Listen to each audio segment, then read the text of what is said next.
আসসালামু আলাইকুম বন্ধুরা, সকাল সকাল ঘুম থেকে উঠে পড়লাম। উঠে নামাজ কোরআন তেলাওয়াত শেষ করে রান্নাঘরে চলে এলাম। রান্নাঘরে এসে একটু পরোটা তৈরি করে নিলাম। নাস্তা করে মেয়েকে নিয়ে স্কুলে গেলাম। স্কুল থেকে আসার পথে কিছু বাজার করে আনলাম। বাজার করে 2 প্রকার মাছ কিনলাম। দেখুন, আমার ছোট ছেলেও আমার কাজে সাহায্য করছে। কি করবে, আম্মুর কষ্ট হয়ে যায়। এরপর আস্তে আস্তে একে একে কাটাকুটো শেষ করলাম।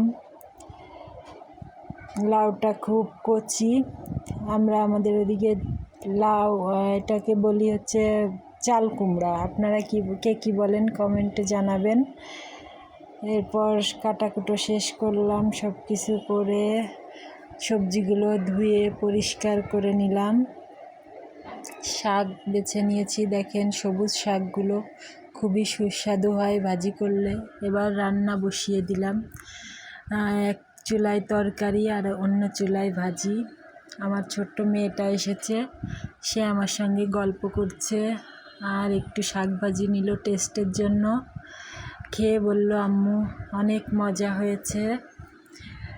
আর তারপর একে একে রান্নায় তরকারিতে পেঁয়াজ রসুন সব ধরনের মশলা দিয়ে মাছটা কষিয়ে নিলাম। কষিয়ে তারপর সবজিগুলো দিয়ে দিব। সবজিগুলো দিয়ে সুন্দর করে কষিয়ে নেব আবার সবজিটা। আমার মেয়ে আমার সঙ্গে গল্প করেই যাচ্ছে আর আমাকে অনেক কিছু বলতেছে। সব কিছুই ভালো ভালো কথা বলছে আমার ছোট্ট মেয়েটা। আপনাদের সঙ্গে পরে এক সময় কোনো ভিডিওতে শেয়ার করব মেয়েটা কি বলল আমাকে। আসলে ছোট বাবু নিয়ে কাজ করতে হয় তো অনেক ব্যস্ততা যায়। তারপরে আপনাদের ভিডিওর মাঝে অনেক কিছু ভুল ত্রুটি হতে পারে। দেখুন, শাক ভাজিটা প্রায় আমার হয়ে এসেছে। আমার মেয়েটাই যে খাচ্ছে, টেস্ট করছে, এই যে বলছে সুন্দর হয়েছে শাক ভাজি। আমাদের বাসায় সবজিটা খুব পছন্দ করি আমরা সবাই, এবং বাচ্চাদেরকেও সবজিটা খাওয়াতে বেশি চেষ্টা করি খাওয়ানোর।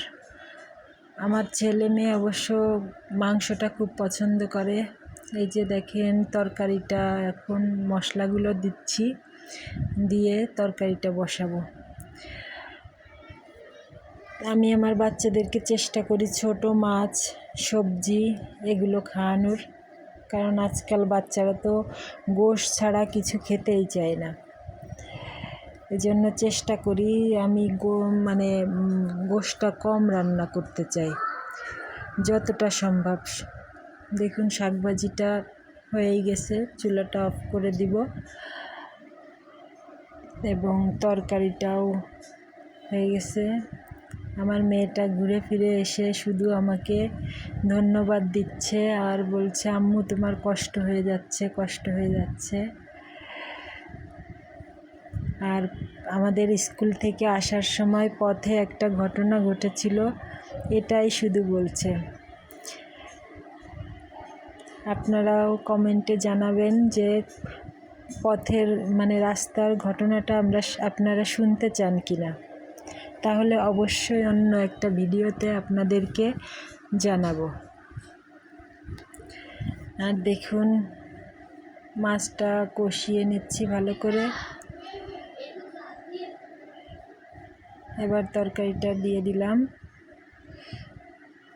রাত্রেবেলা ভিডিও করা তো, আসলে রাত্রের ভিডিওটা একটু ভালো আসেনি।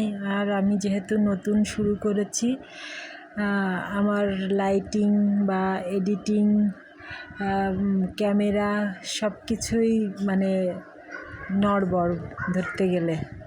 আপনারা যদি আমাকে সহযোগিতা করেন তবে অবশ্যই ইনশাআল্লাহ, আল্লাহ চাইতো আমি এগিয়ে যাব। হ্যাঁ, তরকারিটা কষিয়ে নিচ্ছি ভালো করে। দেখুন, কষানোর জন্য একটু পানি দিব, একটু গরম পানি দেওয়ার চেষ্টা করি আমি সব কিছুতে। একটু গরম পানি দিয়ে দিলাম। তরকারিটা ভালো করে কষিয়ে নেব।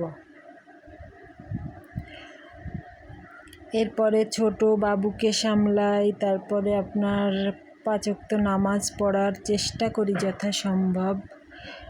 আসলে আমরা সবাই কিছু পারি না পারি 5 ওয়াক্ত নামাজ আদায় করার চেষ্টা করব। আশা করছি আমার আপুরা ভাইয়ারা সকলেই সালাত আদায় করেন আপনারা, আর যারা না করেন তারা আজকে থেকে ইনশাআল্লাহ সালাত আদায় করবেন। পাশের চুলায় শাক ভাজিটা হয়ে গেছে, ভাত বসিয়ে দিয়েছি। এদিকে তরকারিটা কষানো হয়ে গিয়েছে। এবার ঝোলের পানি দিয়ে দিচ্ছি। ঝোলের পানিটাও কিন্তু আমি গরম পানি দিয়েছি। গরম পানি দিলে তরকারির টেস্টটা পারফেক্ট থাকে। এরপর কিছুটা ধনেপাতা ছড়িয়ে দিলাম, একটু জিরার গুঁড়া দিয়েছিলাম অফ ক্যামেরায় সম্ভবত। ব্যাস, আমার রান্নাটা শেষ। আপনাদের সবাইকে আল্লাহ হাফেজ।